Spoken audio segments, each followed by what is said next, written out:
Welcome to Taiwan Talks. I'm Albert Cho. The U.S. Indo-Pacific strategy can trace its origin to the U.S. containment of the Soviet Union following World War II. The military bases established in South Korea, Japan, the Philippines, and even Taiwan have changed in both quantity and quality several times since then. Now, the U.S. appears to be shifting its sight to China and Russia. Joining us today are Tony Hu, former U.S. Department of Defense Senior Director for China, Taiwan, and Mongolia, and Kuo Yu-jen, National Yat-sen Institute for China and Asia-Pacific Studies. Professor, a very warm welcome to both on the show. Thank you, Albert. Thank you. Tony, first of all, could you briefly discuss the evolution of the U.S. military bases in Japan, South Korea, and the Philippines? Sure. U.S. presence in Japan started right after World War II, and it has grown through the years until recently, and most of the U.S. military presence was in Okinawa, and that caused some concern with the local populace. So during the past 12, 15 years or so, U.S. started withdrawing or transferring some of the forces from Okinawa to Guam and Australia. As far as Korea goes, U.S. presence started at the end of the Korean War. Unfortunately, North Korea still considered the state of war as ongoing. So United States remained, along with the United Nations Command, which 11 nations still present at the United Nations Command. As far as Philippines goes, Philippines was a U.S. colony starting at 1898 when U.S. Navy defeated the Spanish Navy in the Philippines, and the military presence continued since then, except for a couple of years during World War II when Japan attacked Philippines and U.S. military drew down out of the Philippines, but as you remember, General MacArthur was able to reclaim. And until 1992, when United States military decided to fully withdraw after Filipino Senate voted not to continue to the military basing agreement, and also after Mount Pinatubo volcano. And that's 1991. Yeah, 1991 is when the Filipino Senate voted against continuation of the military base agreement. And in early 92, the volcano started, damaged the Clark Air Base and also seriously affected the operation in Subic Bay. So at that point, United States decided to go ahead and withdraw from the Philippines. Of course, recently during the exercise, we went back to the Philippines again. But I think I need to point out one thing that's pretty important. That is, U.S. presence in the Pacific actually has a lot of help from the host nation called host nation support. Most people don't know that, like, Japan actually pays for 75% of the base operation in our U.S. bases in Japan.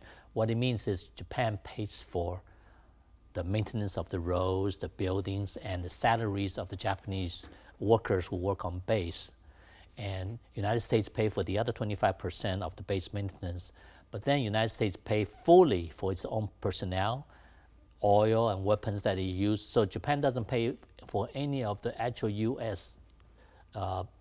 presence of U.S. personnel, but they pay for the bases.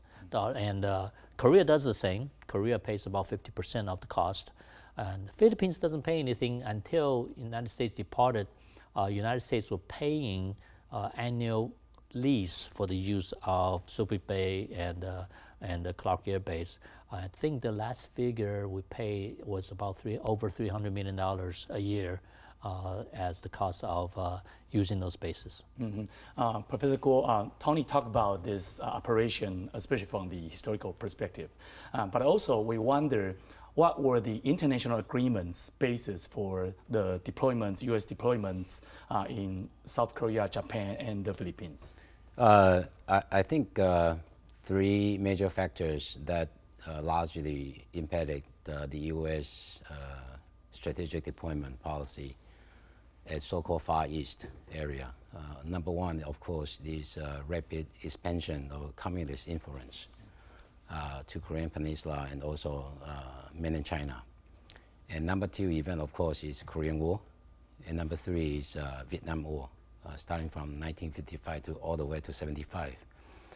So these three major events basically reversed the original U.S. policy, including toward Japan. So that was 1948, what we call reverse course. The U.S. government, starting from very beginning, supporting the left wing movement in Japan, start to re-support Japan to remilitarize itself. So that was the big background. So if you look at really the numbers of troops that the U.S. deploy in Far East, including Japan, South Korea, the Philippines, and Taiwan, you are looking at two heights. Number one is at 1948, and then following the Korean War, 1950, and the second high is actually at Vietnam War in 1970. Yeah, so that was the three major factors impacting the U.S. deployment policy.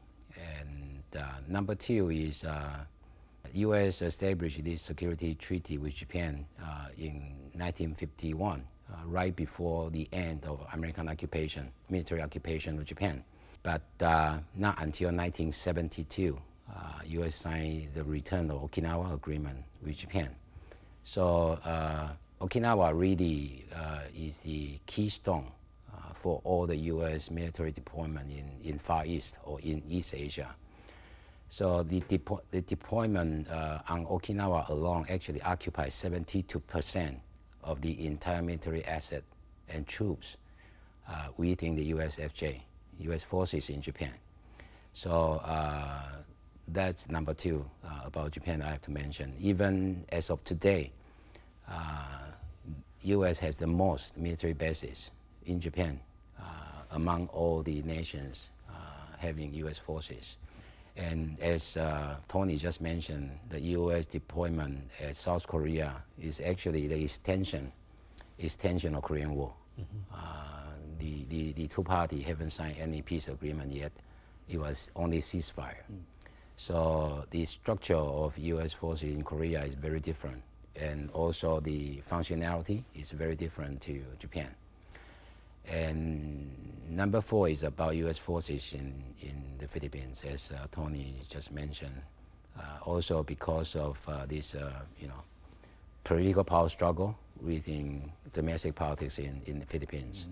Madame Aquino actually quite strongly opposed to the U.S. bases continuation. So that's the reason why it kind of decreased sharply at the area. Okay, let's take a look at some statistics. We consider the U.S. troops installments in Japan, South Korea, and the Philippines since the 1950s. We could say that the 20th century saw a deepening engagement with Asia. Most military engagement focused on Japan and the post-war occupation, but the 1950s also witnessed the Korean War. However, data indicates a sharp pullback of U.S. forces from the three countries from the 1970s to the 1990s. The U.S.-Philippine Treaty was even temporarily terminated in 1991. And the 2020s saw little increase. So, Tony, so how should we interpret the decreasing number of U.S. troops in these three countries? Does this indicate that the U.S. is adopting a different strategy in response to the hypothetical threats like those from China or Russia? Actually, you can look at it from what we call the peace dividend after the collapse of Soviet Union, where the United States starts to close many of our large bases throughout the world, not just in Asia, but a bunch in Europe also. So then we changed from the big bases strategy to a strategy we call places, not bases, where we seek access agreement from our friends versus continued permanent presence. We start looking for opportunity where, in case there's a contingency, we want to be able to forward deploy and use these bases. So we went from having these huge bases all over the world to having some bases, but maintain access agreements, the ability to go to so many different places in case we need it. And you can see it recently in Philippines, they opened up more bases for the United States to use. So that's big things. And in Asia, for example, in the 1950s, we had over 50 military installations in Korea, and now there are only 12. But even though there are only 12, the actual combat power has increased because of the modernization of the systems, the better command and control, and the jointness, the synergy from forces working together. So in Korea, even though we became smaller, but the actual power, the ability to help defend Korea has increased. And similarly in Japan, we have drawn down quite a bit, closing many bases. And because truly, in today's cyber and command and control ability to be able to use different ways to get information and combat power spread over. So we don't need as many places to have these bases that people are stationed. So we can still defend Japan, help Japan defend itself. And also in Okinawa, we are also drawing down basically because of the local complaints. We're closing Futema. It's a base right inside the city. So actually Japanese helping the United States move some of these Marines to Guam, and the other remaining Marines are being, from Futema are being moved to Australia. And recent changes in Philippines, certainly you can see from the recent Balikatan exercises where United States was able to deploy to many places, even though it is not in the Enhanced Defense Agreement, such as bases on the Bashi Channel, the Basco Island, right next to Taiwan. It's not on one of the bases that we have pre-arranged agreement, but during exercise, we would still deploy there. And so we still were able to assess how viable it is for us to use it. So in addition to the change in our strategy, which is places not bases, we also changed our tactical employment concept called Asia Combat Employment, ACE. So what it does is, instead of deploying this whole bunch of airplane in one big place, now we separate into small units in many small places and have our ability to have mobile fuel tanks, hospitals, support infrastructure in a C-130 where they can land in a small base that's unimproved and start fighting within hours of arrival. So we've been exercising that all over Asia in the past 3 years so that we can take advantage of those access agreements. So we go to those places during exercise, maybe once a year, to make sure we know those places. When we come, this is where we're gonna put the fuel tanks, this is where we're gonna put the maintenance facility, this is where we're gonna put people to sleep, what to eat. So we will have pre-planned places in these small bases to be able to help maintain security with our friends. So instead of having big bases helping maintain security with our friends, now we just having to go there in case they need help.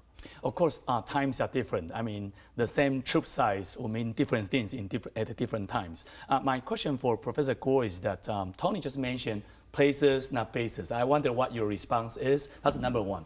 Number two is that actually international relations scholars often discuss the concept we call offshore balancing strategy, which suggests that the U.S. needs a proxy in Asia to contain its competitor instead of directly engaging in confrontation with them. So what's your analysis of the whole framework?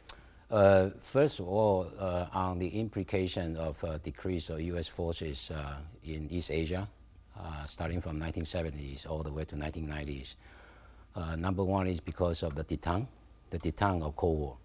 That was from President Nixon in 1969, after the very exhausting competition between the States and Soviet Union on space race and on nuclear arsenal in 1950s and 60s.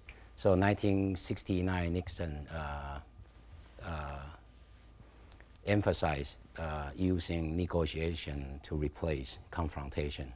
So that's what we call detente of Cold War. So from that period of time all the way to 1979, when Russia, Soviet Union invasion to Afghanistan, that was the end of detente. So that also, the invasion also marked the United States government putting more military focus in Middle East. So that was the second reason why the U.S. government largely decreased the deployment, the forces in East Asia. And as Tony mentioned, number three is, of course, 1991, the collapse of Soviet Union. But within that period of time, 1983, President Reagan, started this so-called Star War program, Strategic Defense Initiative, SDI. So try to reassure the U.S. allies in this region, including South Korea and Japan, that the U.S. is still trying to think a way to protect you, especially when you have ADIZ design against strategic bomber. You have a lot of ASW training with Japan against submarine attack, and also SDI. Later on, it's become ballistic missile defense system. Was a reassurance to the U.S. allies in this region, including Japan. So that was the strategic implication. Of course, as Tony mentioned, especially during late 1980s to 1990s, after the collapse of Soviet Union, the U.S. military doctrine also largely changed. It's called power projection. As Tony just mentioned, not bases, but places. Yeah. The U.S. want to decrease its costs for overseas deployment, but rather to have power projection to any corner in the world within 24 hours. That kind of military doctrine change. Yeah, so that was really starting from 1970 all the way to 1990s situation, the implication of decrease of U.S. forces in this region. And as for your second question, offshore balancing strategy, that was exactly the situation in Europe, especially when NATO centered on the United States establishing this collective security system.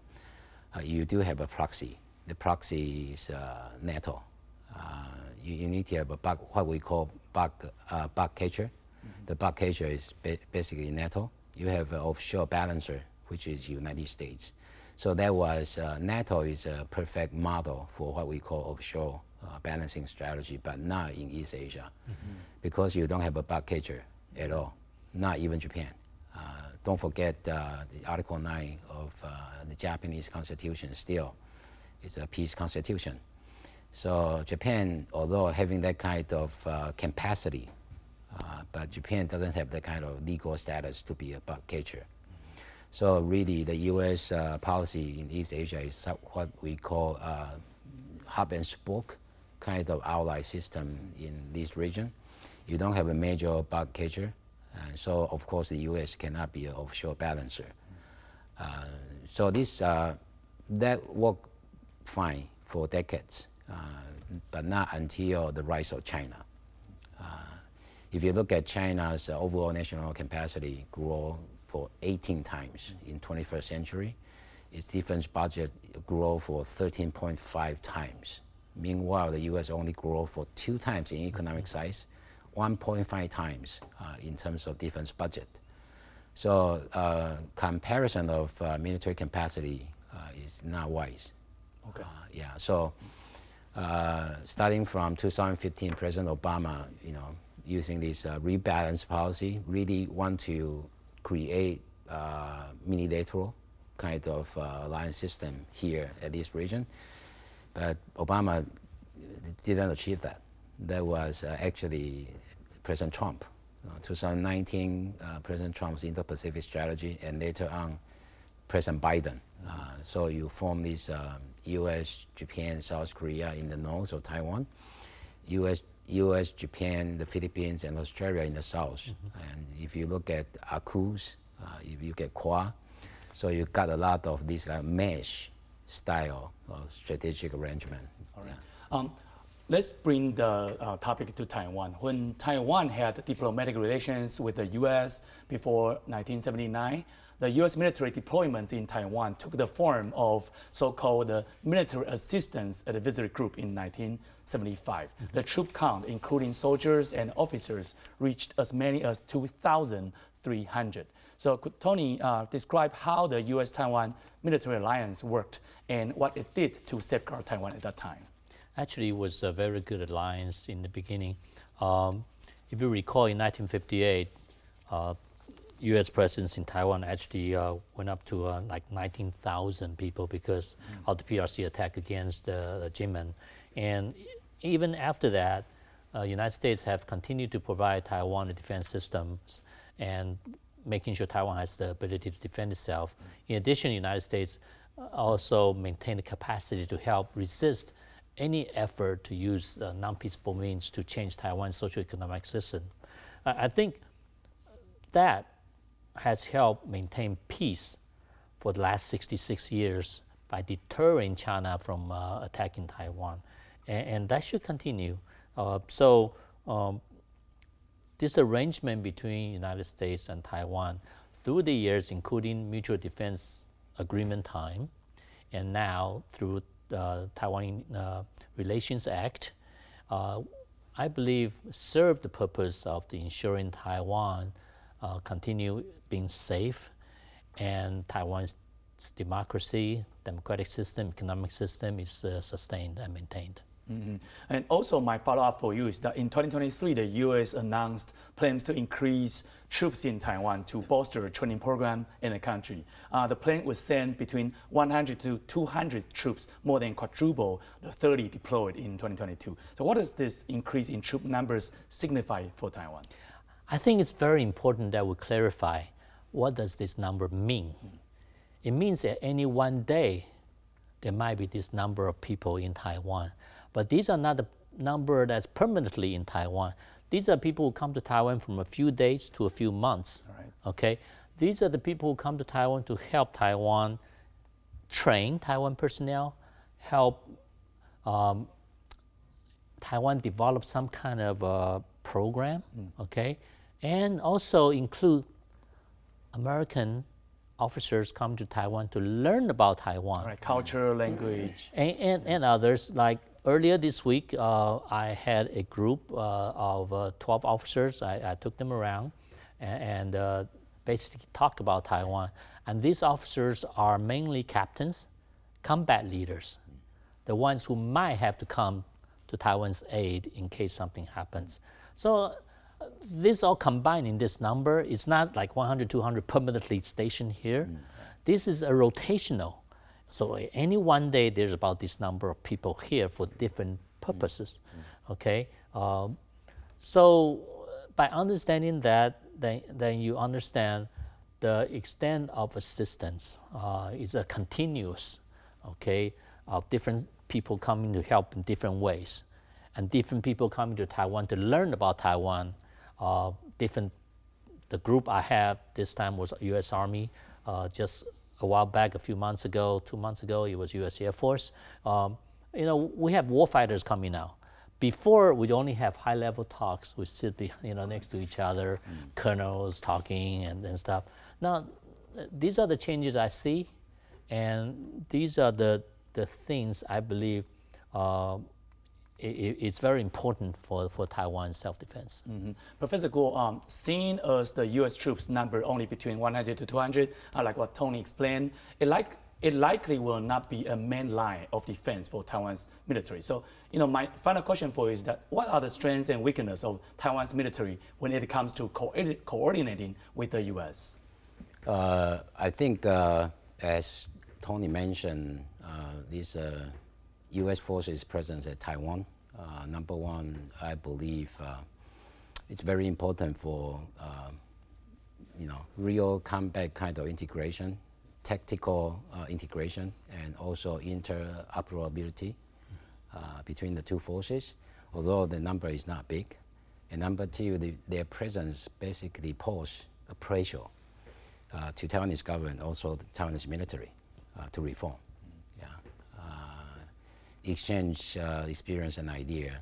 One of the major meaning is to give pressure to each other, especially from the U.S. side to Taiwan, to conduct real reforms for real combats.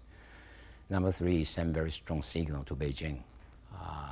Of course, the two countries do not have diplomatic ties, but in terms of military tie, it's rock solid. Yeah. And number 4, of course, those U.S. Military personnel is coming to Taiwan and living Taiwan. They function as a very important coordinator between Taiwan, U.S., Japan, Korea, and sometimes the Philippines. So I believe they bear those important functionalities. Tony, you want to add up to this? Yeah, so as far as coordinating with U.S. On the defense matter in case something happened, through the years, Taiwan has acquired the hardware, the system that we can communicate with each other. All Taiwan needs right now is practice. And it's happening. You know, last month, Taiwan Navy had a chance to conduct Qs with U.S. Navy. What is Qs? The code of unplanned encounter at sea. It's a code of how to communicate. You know, when your radar detect another ship, and this is Taiwan destroyer so and so will had this heading, this speed, my intention, and who are you? And I'm U.S. Navy destroyer. I intend to do this, and we cross. And in addition, let's conduct this type of signal exercise as we cross each other. These are the things that you use during wartime also. And making sure the hardware system also see each other, can communicate with each other. So the hardware's in place, just need more exercise. And of course, it's happening now. Yeah. Tony, Professor Kuo, thank you for the participation and insights in the show. Thank you. Thank you. Like our show, subscribe to Taiwan Talks. See you soon.